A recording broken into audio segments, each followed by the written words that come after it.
Start ചെയ്യാം അല്ലേ?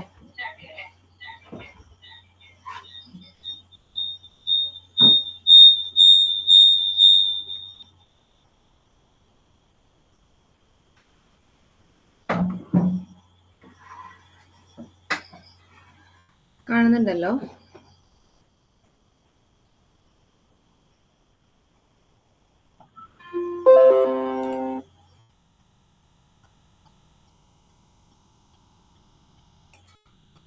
നമുക്ക് ഇതിൽ എക്സൽ എന്ന് പറയുമ്പോൾ അതിന്റെ പേര് ഡിഫോൾട്ട് നെയിം എന്ന് പറയുന്നത്. അപ്പൊ നമ്മൾ മൈക്രോസോഫ്റ്റ് എക്സൽ എന്ന് എഴുതി വെച്ചതിന് ശേഷം ഡിഫോൾട്ട് നെയിം എന്ന് എഴുതി വെക്കേണ്ടത് ബുക്ക് 1 ആണ്. കണ്ടോ, നമ്മുടെ ടൈറ്റിൽ ബാറിൽ എക്സലിന്റെ പേര് നമ്മളിപ്പോൾ ഇവിടെ സേവ് ചെയ്തിട്ടില്ല. ഞാൻ വെറുതെ ഒരു പുതിയൊരു ഡോക്യുമെന്റ് എടുത്ത് വെച്ചേക്കാണ്.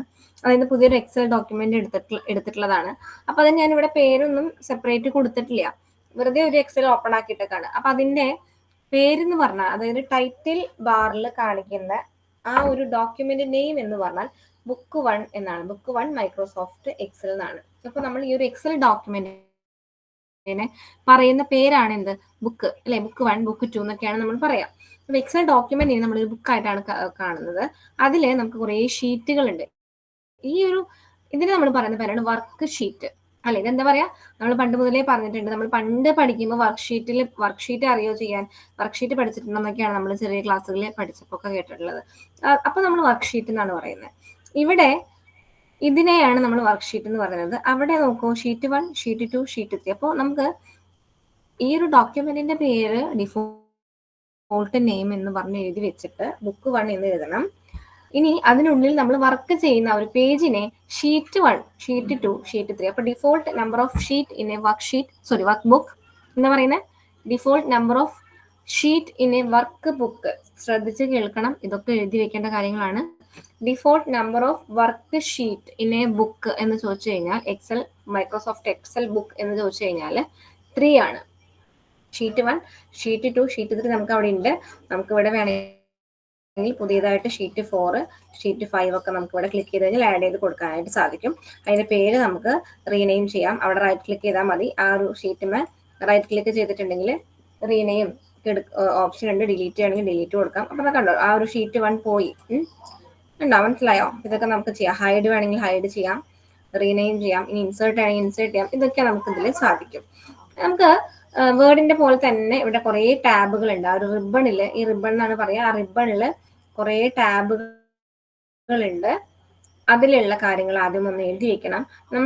ഞാൻ നേരത്തെ പറഞ്ഞ പോലെ സ്റ്റാർട്ടിങ്ങിൽ വേർഡിന്റെ പോലൊക്കെ തന്നെയാണ്.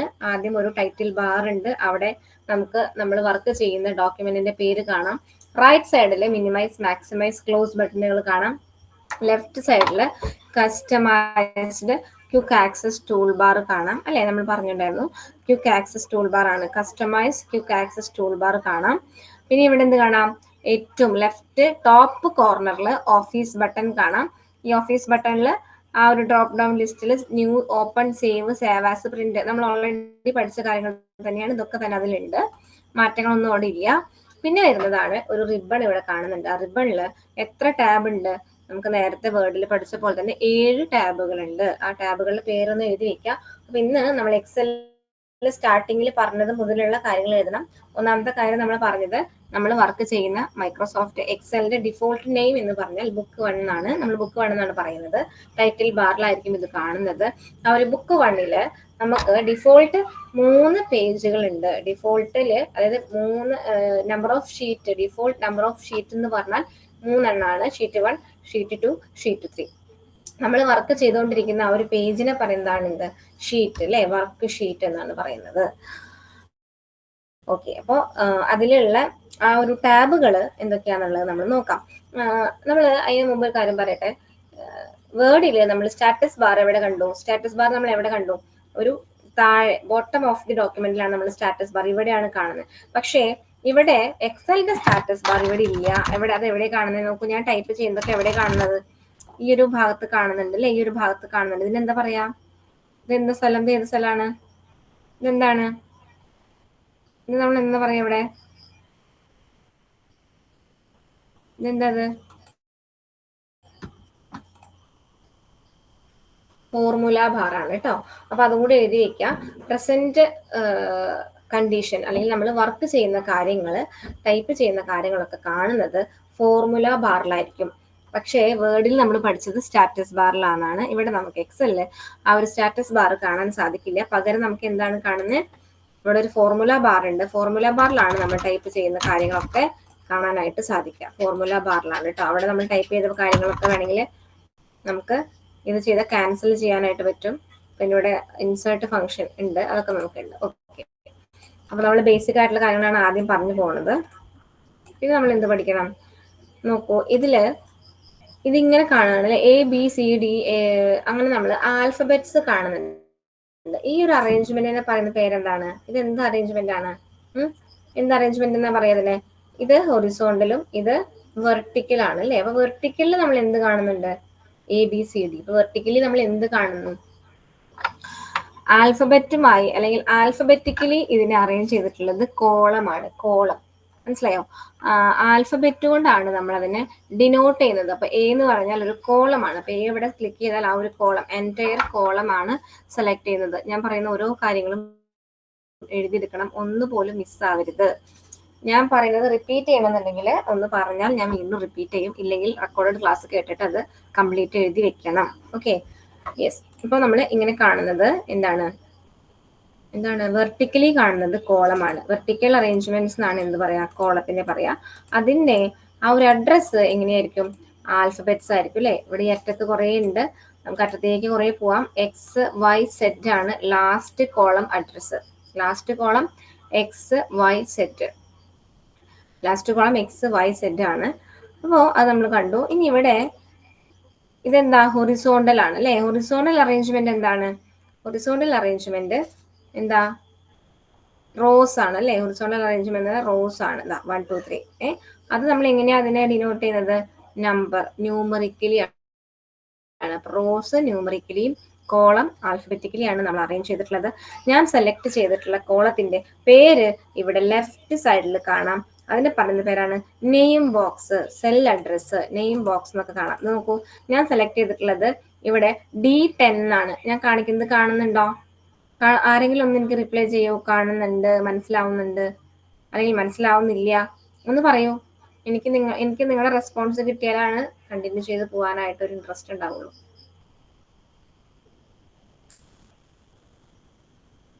എനിബഡി?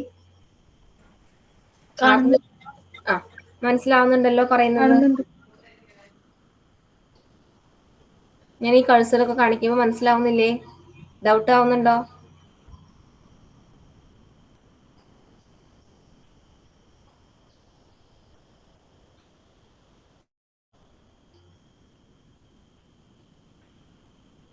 ഓക്കെ, ഞാനിവിടെ സെലക്ട് ചെയ്തിട്ടുള്ള സെല്ലിന്റെ അഡ്രസ് ആണ് D6. അപ്പൊ അതായത് ആദ്യം ആ കോളത്തിന്റെ ഡിനോമിനേഷനും അതുപോലെ തന്നെ പിന്നെ സെല്ലിന്റെ ആയിരിക്കും, സോറി റോന്റെ ആണ് വരിക.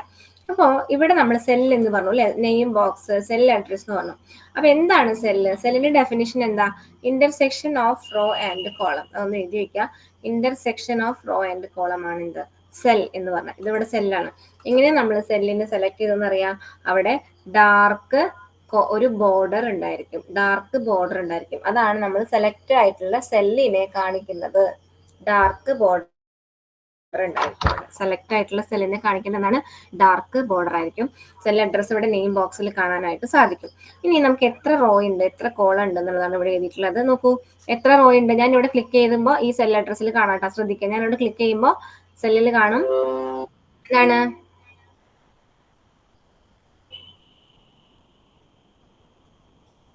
ഞാനിവിടെ ഇവിടെ ക്ലിക്ക് ചെയ്യുമ്പോൾ സെല്ല് എത്ര എണ്ണം ഉണ്ട്, എത്ര റോ ഉണ്ട്, എത്ര കോളം ഉണ്ടെന്ന് കാണിക്കും. അതൊന്ന് എഴുതി വയ്ക്കുക.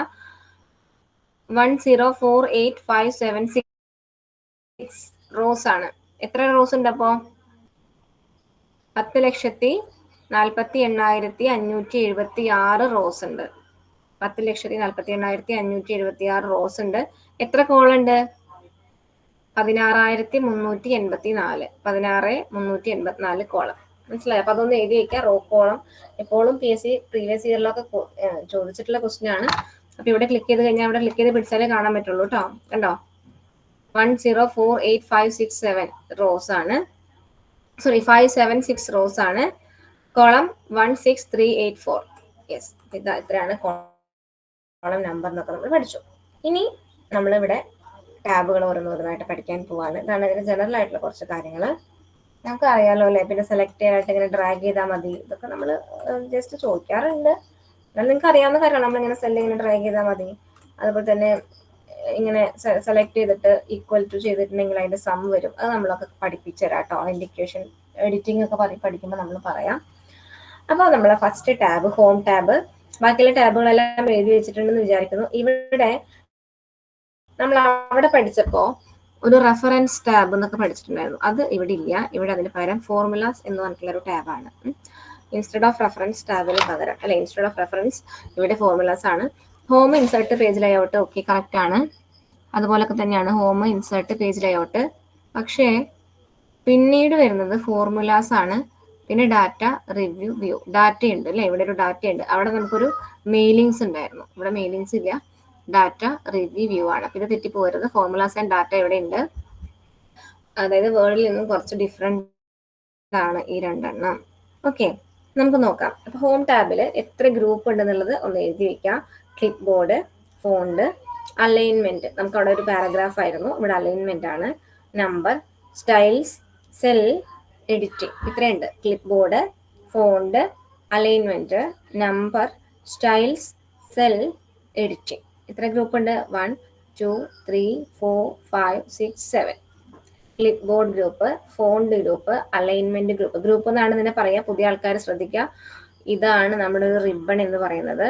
ആ റിബണിൽ നമുക്ക് 7 ടാബുകൾ ഉണ്ട്. Home, insert, page layout, formulas, data, review, view. ഇത്രയും ടാബ് എന്നാണ് പറയുന്നത്. ഇത്രയും ടാബുകൾ ഉണ്ട്. അതിൽ നമ്മൾ first one is home tab. Home ടാബിൽ പിന്നെ ഡിവൈഡഡ് ഇൻറ്റു ഗ്രൂപ്പ്സ്. ഇത് നമ്മൾ ഗ്രൂപ്പ് എന്നാണ് പറയുന്നത്. Clip board, font, alignment, number, styles, cell, edit, ഇത്രയാണ് ഗ്രൂപ്പുകൾ. അതിൽ ക്ലിപ്പ് ബോർഡ് ഗ്രൂപ്പ് ഓൾറെഡി നമ്മൾ വേർഡിന്റെ പഠിച്ചതാണ്, മാറ്റങ്ങളൊന്നുമില്ല. കട്ട്, കോപ്പി, ഫോർമാറ്റ്, പെയിന്റ്, ഇത്ര തന്നെയുള്ളൂ. വേറെ പ്രത്യേകിച്ച് കാര്യങ്ങളൊന്നും അതിൽ പഠിക്കാനില്ല. ഇവിടെ ഒരു മെനു ക്ലിക്ക് ചെയ്താൽ നമുക്ക് കട്ട് ചെയ്തതും കോപ്പി ചെയ്തതുമായിട്ടുള്ള കാര്യങ്ങളെല്ലാം ഇവിടെ കാണാനായിട്ട് സാധിക്കും.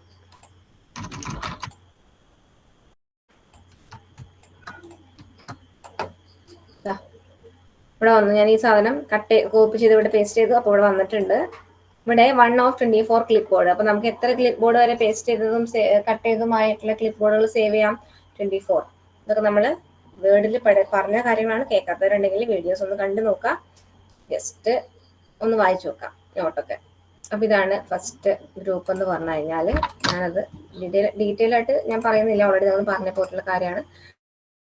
രണ്ടാമത്തതും നമ്മൾ ഓൾറെഡി പറഞ്ഞതാണ്, ഫോണ്ട് ഗ്രൂപ്പ്. ഇവിടെ ശ്രദ്ധിക്കേണ്ട ഒരു കാര്യം, ഡിഫോൾട്ട് ഫോണ്ട് കാലിബ്രി ആണ്. നമ്മൾ വേർഡും എക്സലും പഠിച്ചപ്പോൾ വേർഡ് പഠിച്ചു, ഡിഫോൾട്ട് ഫോണ്ട്, ഇതൊക്കെ ഒന്ന് എഴുതി വെക്കാം കേട്ടോ. ഡിഫോൾട്ട് ഫോണ്ട് കാലിബ്രി ആണ്.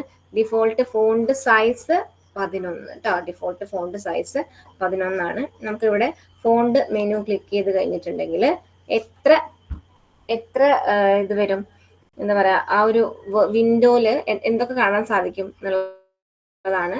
നോക്കൂ, ഇവിടെ നോക്കൂ, ആ ഒരു ഫോണ്ട് മെനു ക്ലിക്ക് ചെയ്ത് കഴിഞ്ഞിട്ടുണ്ടെങ്കിൽ നമുക്ക് എത്ര ബാറുകൾ കാണും? Number, alignment, font, border, fill, protection. ഇതാണ് നമുക്ക് ഓപ്പൺ ആയിട്ട് വരുന്ന ഡയലോഗ് ബോക്സ്. ആ ഒരു ഡയലോഗ് ബോക്സ് ഇതാണ്. ഫോർമാറ്റ് സെൽ എന്ന് പറഞ്ഞിട്ടുള്ള ഡയലോഗ് ബോക്സ് ആണ്.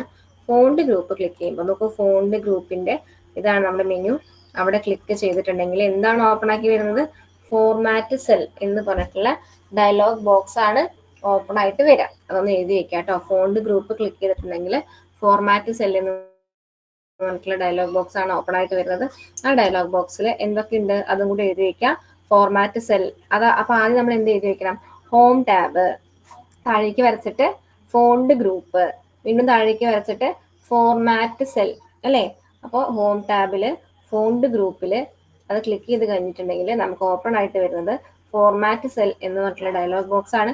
ഫോർമാറ്റ് സെല്ലില് പിന്നെ താഴത്തേക്ക് ഒരു 5 വര അല്ല 6 ഡ്രോപ്പ് ഡൗൺ ലിസ്റ്റ് മെനു ഇട്ടിട്ട് എന്ത് എഴുതി വെക്കണം? അവിടെ എന്തൊക്കെയുണ്ട്?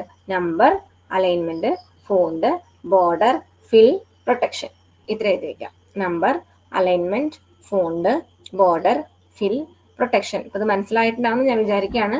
ഫോർമാറ്റ് സെൽ എന്ന് പറഞ്ഞിട്ടുള്ള ഡയലോഗ് ബോക്സ് ആണ് ഓപ്പൺ ആയിട്ട് വരുന്നത്. അവിടെ ഇത്രയും കാര്യങ്ങളുണ്ട്. അപ്പൊ നമ്മളിത് ഫോണ്ട് ഗ്രൂപ്പ് ആയതുകൊണ്ടാണ് ഫോണ്ട് നമുക്ക് ഇവിടെ സെലക്ട് ചെയ്ത് വന്നിട്ടില്ല. ഫോണ്ടാണ് ഓപ്പൺ ആയിട്ട് വന്നിട്ടുള്ളത്. വേറെ ഗ്രൂപ്പിലാണ് നമ്മൾ ഓപ്പൺ ആണെന്നുണ്ടെങ്കിൽ ഇത് തന്നെ ആയിരിക്കും വരിക. അലൈൻമെന്റ് ക്ലിക്ക് ചെയ്താൽ കണ്ടോ, അലൈൻമെന്റ് ഗ്രൂപ്പ് ക്ലിക്ക് ചെയ്താൽ അലൈൻമെന്റ് ആയിട്ടായിരിക്കും അവിടെ ആക്റ്റീവ് ആയിട്ട് നിൽക്കുന്നുണ്ടാവുക. മനസ്സിലായോ? നമ്മൾ വേറെ ഏതെങ്കിലും ഒരു നമ്പർ ക്ലിക്ക് ചെയ്താൽ നമ്പർ ആയിരിക്കും ഇവിടെ കണ്ടോ. ഇതൊക്കെ ഫോർമാറ്റ് സെൽ എന്നുള്ള ഡയലോഗ് ബോക്സ് തന്നെയാണ് ഓപ്പൺ ആയിട്ട് വരുന്നത്. പക്ഷേ ഈ ഗ്രൂപ്പുകളെല്ലാം ക്ലിക്ക് ചെയ്യുമ്പോൾ ഇതൊക്കെയാണ് ഓപ്പൺ ആയിട്ട് വരുന്നത്. ഫോർമാറ്റ് സെൽ എന്ന് പറയുന്ന ഡയലോഗ് ബോക്സ് ആണ്. അപ്പൊ നമ്മൾ ഏത് ഗ്രൂപ്പാണ് ക്ലിക്ക് ചെയ്ത് വെച്ചിട്ടുണ്ടെങ്കിൽ അതായിരിക്കും ആക്റ്റീവ് ആയിട്ട് നിൽക്കുക. മനസ്സിലായല്ലോ? കണ്ടോ, ഫോണ്ട് ക്ലിക്ക് ചെയ്ത് കഴിഞ്ഞാൽ ഫോണ്ട് ആക്റ്റീവ് ആയിട്ട് നിൽക്കും. ഡയലോഗ് ബോക്സ് ഒന്ന് തന്നെയാണ്. ഇനി ഇവിടെ അലൈൻമെന്റ് ക്ലിക്ക് ചെയ്ത് കഴിഞ്ഞാൽ അലൈൻമെന്റ് ആണ് അവിടെ ആക്റ്റീവ് ആയിട്ട് നിൽക്കുന്നത്. നമ്പർ ഗ്രൂപ്പാണ് ക്ലിക്ക് ചെയ്തിട്ടുണ്ടെങ്കിൽ നമ്പർ അവിടെ ആക്റ്റീവ് ആയിട്ട് നിൽക്കും. മനസ്സിലായോ?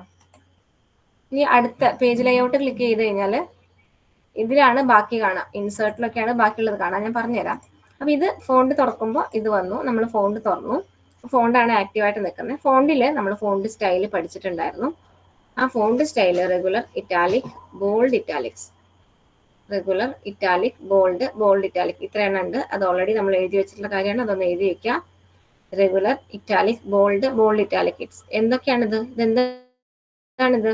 ഫോണ്ട് സ്റ്റൈൽസ് ആണ് കേട്ടോ. അതൊക്കെ ഫോണ്ട് സ്റ്റൈൽസ് ആണ്. ഇവിടെ 3 ഫോണ്ട് ഇഫക്ട്സ് ആണ് ഓൾറെഡി പഠിക്കുന്നുള്ളൂ. Font effects 3 strikethrough, superscript, subscript. അതും കൂടി ഒന്ന് എഴുതി വെക്കാം. ഫോണ്ട് ഇഫക്ട്സ് ഇത് അവിടെ കാണുന്നുണ്ട്. Font effects, strike through, superscript and subscript. Okay, strike through, superscript and subscript 3 ഉണ്ട്. അതൊന്ന് എഴുതി വെക്കണം. Default number of font size, default font size 11. ഏറ്റവും ചെറുത് 8. മനസ്സിലായി? ഏറ്റവും ചെറുത് 8. അപ്പൊ ഏറ്റവും വലുത് എത്രയാണ്? 72 ആണ് അല്ലേ? നമുക്കിതിൽ കിടക്കുന്ന ഫോണ്ട് സൈസ് 72 ആണ്. പക്ഷേ നമ്മൾ എത്ര വരെ എഴുതാനായിട്ട് പറ്റും? Maximum number of font size ഞാൻ ടൈപ്പ് ചെയ്ത് കൊടുത്തത് കാണാൻ പറ്റുന്നുണ്ടോ എന്ന് എനിക്കറിയില്ല. കാണാൻ പറ്റുന്നുണ്ടോ? ഞാൻ ടൈപ്പ് ചെയ്ത് കൊടുത്തിട്ടുള്ളത് കാണുന്നുണ്ടോ?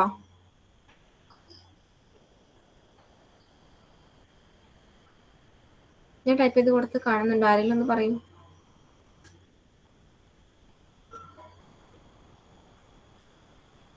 കാണുന്നുണ്ട്. 1638 വായിക്കാൻ പറ്റുന്നില്ലേ? അപ്പൊ മാക്സിമം സൈസ് എന്ന് പറഞ്ഞാൽ 1638 ഇനി ഞാനിവിടെ 1700 ആയിരിക്കാണ്. അത് വരില്ല, കണ്ടോ? അത് അടിക്കാൻ പറ്റില്ല.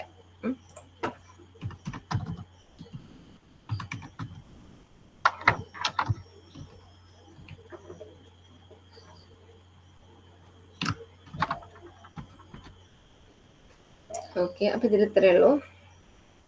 അടുത്ത ഗ്രൂപ്പ് അലൈൻമെന്റ് എന്ന് പറഞ്ഞ ഗ്രൂപ്പാണ്.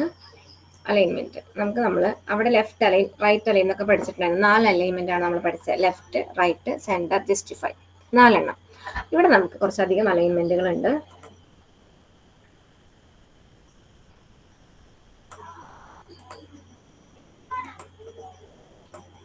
എന്ത് അലൈൻമെന്റാ? ടോപ്പ് അലൈൻ, പിന്നെ മിഡിൽ അലൈൻ, ബോട്ടം അലൈൻ. ഇവിടെ ലെഫ്റ്റ് അലൈൻ, അലൈൻ ടെക്സ്റ്റിനുള്ളതാണ്. Align text left, center, align text right. നമുക്ക് അവിടെ എന്തില്ല സെന്റർ ഉണ്ട്, ജസ്റ്റിഫൈ ഇല്ല. അപ്പൊ നമുക്കിവിടെ 6 അലൈൻമെന്റ് നമ്മളിവിടെ പഠിച്ചു. ഈ 6 അലൈൻമെന്റ് നമ്മൾ വർക്ക് ചെയ്യുന്നവരാണെങ്കിൽ നമ്മളിത് കണ്ടിട്ടുള്ളതാണ്. അലൈൻമെന്റ് നമുക്കറിയാം. വേറെ ഞാൻ കൂടുതലൊന്നും പറയേണ്ടതായിട്ടില്ല. ഇതെന്താണ് ഇവിടെ കണ്ടിട്ടുള്ളത്? ഓറിയന്റേഷൻ ആണ്. നമുക്ക് ടെക്സ്റ്റിന്റെ orientation. Rotate text to a diagonal angle or vertical orientation. This is often used for labeling narrow columns. ചെറിയൊരു കോളത്തിൽ ഞാൻ ഇവിടെ എഴുതിക്കാണ്. ജാനുവരി, നമുക്കിത് നാരോ വേണം. കണ്ടോ? ഞാൻ ഇതാക്കിയത് കണ്ടോ? നമ്മൾ എങ്ങനെ ചെയ്തു? ഇതിനെ വെർട്ടിക്കൽ ആക്കി അല്ലേ? Rotate text up. നമുക്കിതിനൊക്കെ എന്ത് വേണമെങ്കിൽ ചെയ്യാം കേട്ടോ. Align clockwise. കണ്ടോ? നമുക്കിത് തിരിച്ചുകൊണ്ടിരിക്കുകയാണ് ഞാനിപ്പോ. ഇതാ കണ്ടോ? Angle counterclockwise, angle clockwise. നമുക്ക് കുറേ അലൈൻമെന്റ് ഉണ്ട്. ഇതെന്തായിരുന്നു? ഓറിയന്റേഷൻ എന്നാണ് ഇതിനെ പറയാ. എ ബി ഇട്ടിട്ട് ഒരു ഏരോ മാർക്ക് ഇട്ട, എ ബി ഇട്ടിട്ട് മുകളിലേക്ക് ഒരു ഏരോ മാർക്ക് ഇട്ടിട്ടുണ്ട്. അതിനെ പറയുന്നതാണ് ഓറിയന്റേഷൻ. നമ്മൾ ടെക്സ്റ്റിനെ എങ്ങനെയാണ് ഇതിന് വരേണ്ടത് ഏത് ഫോർമാറ്റിൽ അതിന് വേണം എന്നുള്ളത് തീരുമാനിക്കാൻ വേണ്ടിയിട്ടാണ് കുറച്ച് ഓറിയന്റേഷനുകൾ ഇവിടെ കൊടുത്തിട്ടുള്ളത്. അത് ഏതൊക്കെയാണ്? Angle counter clock vice, angle clock vice, vertical text, rotate text up, rotate text down. ഇതൊന്നും അങ്ങനെ റൊട്ടേറ്റ് ചെയ്യാനായിട്ടുള്ള ഓപ്ഷൻ അതൊന്നും ചോദിച്ചത് വരെ കണ്ടിട്ടില്ല. നമ്മളോട് ചോദിക്കാറുള്ളത് ഞാൻ പറയാം എന്താന്ന്. അപ്പൊ ഞാൻ ജസ്റ്റ് ഇത് കാണിച്ചെന്നേ ഉള്ളൂ. പിന്നെ ഇവിടെ കൊടുത്തിട്ടുണ്ട് indent, decrease indent, increase indent ഒക്കെയാണ്. അതിന്റെ റൈറ്റ് സൈഡിലുള്ള ഇൻഡന്റുകൾ അങ്ങനെ ഞാൻ ഇങ്ങനെ ആക്കുമ്പോൾ ആ ഒരു മാർജിൻ അവിടെ കൂടി വരും. മനസ്സിലായോ? ആ ടെക്സ്റ്റിന്റെ ഇൻഡന്റുകൾ കൂടി വരും. അപ്പൊ ഈ ഡിക്രീസ് ഇൻഡന്റും ഇൻക്രീസ് ഇൻഡന്റും ഒക്കെ എവിടെ കാണാൻ പറ്റും? അലൈൻമെന്റ് എന്ന് പറഞ്ഞ ഗ്രൂപ്പിലാണ് കാണുന്നത്. അപ്പൊ ആ ഗ്രൂപ്പില് അലൈൻമെന്റ് എന്ന് പറഞ്ഞ ഗ്രൂപ്പിന്റെ താഴെ നിങ്ങൾ ഇത് എഴുതി വെക്കണം. ഡിക്രീസ് ഇൻഡന്റും ഉണ്ട്, ഇൻക്രീസ് ഇൻഡന്റും ഉണ്ട്. അതിന്റെ ഷോർട്ട് കട്ട് കീ അവിടെ ബ്രാക്കറ്റിൽ കൊടുത്തിട്ടുണ്ട്. Control plus alt plus shift plus tab ആണ്. അതവിടെ എഴുതിയിട്ടുണ്ട്. മാർജിൻ ബിറ്റ്വീൻ ദി എന്താ ഇൻഡന്റ് എന്ന് പറഞ്ഞു കഴിഞ്ഞാൽ margin between the border and the text in the cell. ആ ഒരു സെല്ലിന്റെ ഉള്ളിലുള്ള ആ ഒരു ബോർഡറിന്റെ അടുത്ത് വേണോ അല്ലെങ്കിൽ നടുവിൽ വേണോ? മനസ്സിലായോ? അതാണ് border and the text in the cell. Margin between the border, അതായത് ബോർഡറുമായിട്ടും അല്ലെങ്കിൽ ടെക്സ്റ്റുമായിട്ട് ഇടയിലുള്ള ആ ഒരു ഗ്യാപ്പ്, അതിനെയാണ് നമ്മൾ എന്ത് പറയാ? ഇൻഡന്റ് എന്ന് പറയുന്നത്. അത് വിത്തിൻ ദി സെല്ലിന്റെ ഉള്ളിലാണ് പറയുന്നത്, പേജിന്റെ ഉള്ളിലല്ല. നമ്മൾ അവിടെ ഗെറ്റർ മാർജിൻ, മിറർ മാർജിൻ ഒക്കെ വേർഡിൽ പഠിച്ചിട്ടുണ്ടായിരുന്നു. ഇവിടെ മാർജിൻ എന്ന് പറഞ്ഞാൽ ബോർഡറിൽ എന്ന് പറഞ്ഞു കഴിഞ്ഞാൽ സെല്ലിന്റെ ഉള്ളിൽ ആ ഒരു ടെക്സ്റ്റും സെല്ലുമായിട്ടുള്ള കാര്യമാണ് ഇവിടെ പറയുന്നത്. നമുക്കിവിടെ കണ്ടോ, അവിടെ ഇൻഡന്റ് അടുത്ത് പോയി. ഇവിടെ കൂട്ടിക്കഴിഞ്ഞാൽ ഇൻഡന്റ് കൂടിക്കൊണ്ടേയിരിക്കും. ഇതാണ് അവിടെ ഡിക്രീസ് ഇൻഡന്റ്, ഇൻക്രീസ് ഇൻഡന്റ്. ഇത് എവിടെ കാണുന്നത്? ഡിക്രീസ് ഇൻഡന്റും ഇൻക്രീസ് ഇൻഡന്റും ഒക്കെ എവിടെ കാണുന്നത്? എവിടെ കാണണം? അലൈൻമെന്റ് എന്ന് പറഞ്ഞ ഗ്രൂപ്പിലാണ് കാണുന്നത്. മനസ്സിലായോ? അലൈൻമെന്റ് എന്ന് പറഞ്ഞ ഗ്രൂപ്പിലാണ് ഇത് കാണുന്നത്. ഇനി ഇവിടെ റാപ്പ് ടെക്സ്റ്റ് ഉണ്ട്. എന്താ wrap text? Make all content visible within a cell by displaying it on multiple line. അതൊന്ന് എഴുതി വെക്കുക. WRAP, wrap text. അവിടെ ആ ഒരു ബോർഡിൽ കാണുന്നത് തന്നെ എഴുതി വെക്കുക. Make all content visible within a cell by displaying it on multiple lines. എഴുതി വെക്കുക കേട്ടോ. റാപ്പ് ടെക്സ്റ്റ് ഞാനിവിടെ എന്തെങ്കിലും ഒരു എഴുതാം.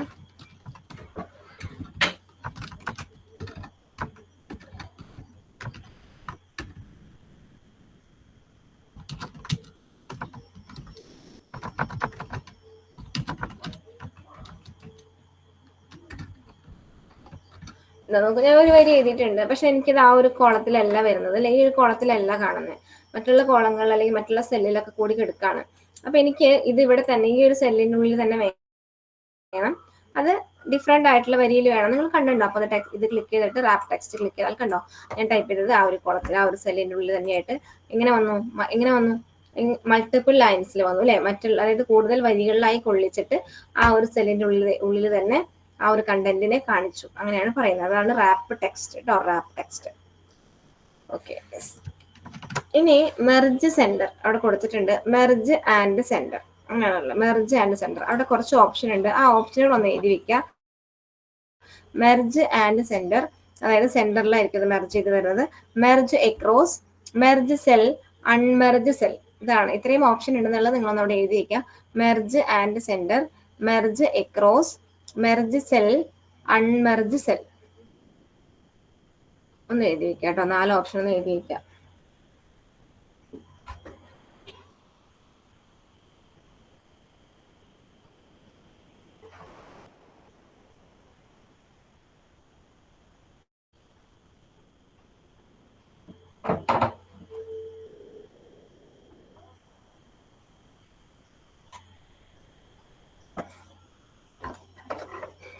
നമ്മളിപ്പോ ഇവിടെ ഇത്രയും ഭാഗം സെലക്ട് ചെയ്തു.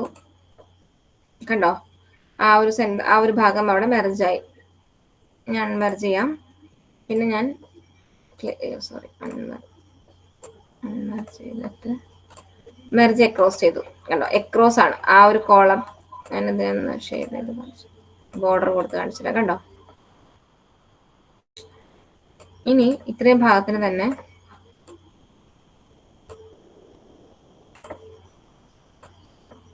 അൺമെർജ് ചെയ്തു. Merge cell. കണ്ടോ, അപ്പോൾ ഇതിനെ എങ്ങനെ വരും? ഇതാണ് മെർജ് എന്ന് പറഞ്ഞു കഴിഞ്ഞാൽ കേട്ടോ. കുറേ കാര്യങ്ങൾ എല്ലാ സെല്ലും കൂടി ഒരുമിച്ച് ഒറ്റ കോളാക്കുന്നതിനെയാണ് നമ്മൾ മെർജ് ചെയ്യാന്ന് പറയാം. പിന്നെ മെർജ് എന്ന് പറഞ്ഞു കഴിഞ്ഞാൽ join selected cells into one larger cell and centre the content in the new cell. ആ ഒരു സെല്ലിൽ ഉണ്ടായിരുന്ന കാര്യങ്ങളെല്ലാം സെന്ററിൽ വരും.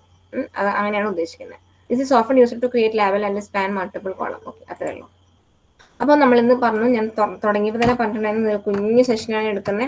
എക്സൽ നമ്മൾ സ്റ്റാർട്ട് ചെയ്യാണ്. അപ്പോൾ ആദ്യം നമ്മൾ എക്സലിന്റെ കുറച്ച് ബേസിക് ആയിട്ടുള്ള കാര്യങ്ങളാണ് പറഞ്ഞത്. പിന്നെ നമ്മൾ എന്ത് പറഞ്ഞു? ക്ലിപ്പ് ബോർഡ്, ഫോണ്ട്, അലൈൻമെന്റ്, അങ്ങനെ 3 ഗ്രൂപ്പുകളാണ് പറഞ്ഞു പോയിട്ടുള്ളൂ. നമുക്ക് ഇനിയും കുറച്ചധികം കാര്യങ്ങൾ പറയാനുണ്ട്. നമ്മൾ അടുത്ത ക്ലാസ്സിലായിരിക്കും ബാക്കി ഞാൻ പറയാം. ഇനി നമുക്ക് ക്ലാസ് വരുന്നത് സാറ്റർഡേ ആണ് കേട്ടോ. ഓക്കെ, സാറ്റർഡേയുടെ ക്ലാസ്സിൽ നമുക്ക് കുറച്ചുകൂടി നേരത്തെ നിന്ന് വേറൊരു സെഷൻ ഉള്ളതുകൊണ്ടാണ് നമുക്കൊന്ന് ലേറ്റ് ആയത്. നമ്മുടെ സെഷൻ സാറ്റർഡേ ആകുമ്പോൾ നമുക്ക് നേരത്തെ തുടങ്ങാം. കുറച്ചധികം കാര്യങ്ങൾ നമുക്കന്ന് ഡിസ്കസ് ചെയ്യാം. Okay, thank you.